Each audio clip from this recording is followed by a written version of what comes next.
To me, a community isn't a location or a place, it's more a group of people. A community is like a support group, friends or family that we can rely on in the good times and the bad, and I think it's important that we all utilize support groups, we utilize communities, whether they're makeshift communities, whether they're churches, our schools. We want a healthy place and a healthy community where we can rely on people to help us in our times of need. And I think one of the biggest lies my depression ever told me was that I was alone, and communities ensure you that you're not, and that people care about you, and that people love you, and that people can help you because you don't have to do this life alone. I think I would be a super important addition to the To Write Love in Our Arms team because of my past year's experience working with Hope for the Day. Hope for the Day is a mental health awareness and suicide prevention organization super similar to Write Love in Our Arms. I've given out hundreds of resources. I've talked to a bunch of people, opening up the discussion about suicide, about their stories with mental health, and, beginning to start the conversation that destigmatizes mental health in the eyes of society, and doing a bunch of important work that's super similar to what To Write Love in Our Arms will do. So I think this work that I've done the past year with Hope for Day will give me a good foundation for the work that I'll do, hopefully, with To Write Love in Our Arms, as well as this is my passion, this is what I always have wanted to do. Next semester, I plan on going to FSU and double majoring in criminology and psychology, and I plan on the rest of my life for suicide prevention and mental health awareness to be a focus in my career and both my personal life.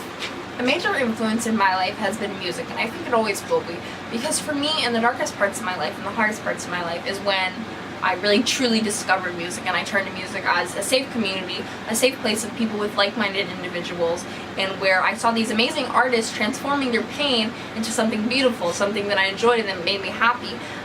And so since then, since those really rough parts of my life where I really connected with music, music has always been there for me and always has been a good outlet, a healthy way for me to take the darkness in my life and to make it into light.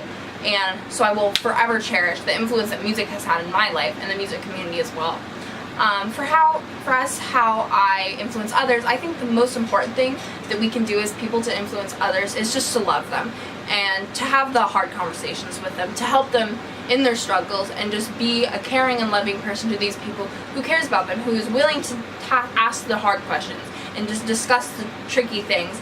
And sometimes I think another more modern way to do this is through social media. I try to talk about the raw stuff, the dark stuff, and to try to pick away at this romanticized view of, say, mental illness that society gives us. So we talk about these hard issues on social media so that people feel less alone and understand that it's not something to be ashamed of. And so those two ways, talking through people, loving on people, and then expressing those views through social media, is ways that I influence others.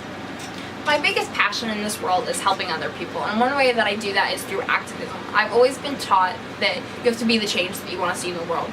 So taking issues that you care about and turning my passion into real difference is what activism is all about, and what it's allowed me to do is to make real change and be positive change.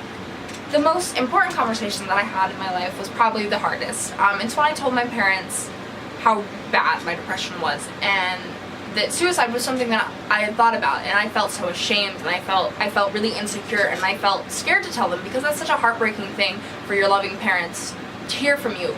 But that hard conversation, really telling them truly how I was feeling, how bad it was, how harmful it was to me, and how low I really was in that life, it helped me to get to the place that I am today, because talking to my parents about that is what led me to get help, led me to start going to therapy, led me to start taking medication, and led me to greater and happier places. And though that conversation was so hard, it was so necessary. And I look back to that day and I realized that that was a day that was like the beginning of the hope, and that was the beginning of the future, because it was the beginning of me getting better. 5 facts about me. Number 1, my hair has been every color of the rainbow except for yellow.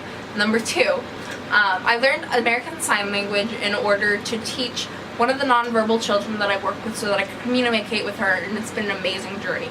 Number 3, at Warped Tour, I climbed up a 50-foot hill when I was there at Warped Tour with Hope for the Day. And yeah, I pretty much fell down the 50-foot hill. I only ended up with 2 scratches, but a lot of embarrassment, and I pretty much splatted. Number 4, I did a project that was working with human emotions and how our emotions convey into facial expressions using electroencephalogram a couple years ago, and I got awarded from the American Psychological American Psychological Association, and that was really awesome because I plan to do more work with them in the future with my psychology career. And number 5, my favorite thing in the world, other than all the other favorite things in my world that I have, is glitter. I love glitter, and I'm obsessed with that, and you'll know that once you meet me because it's everywhere.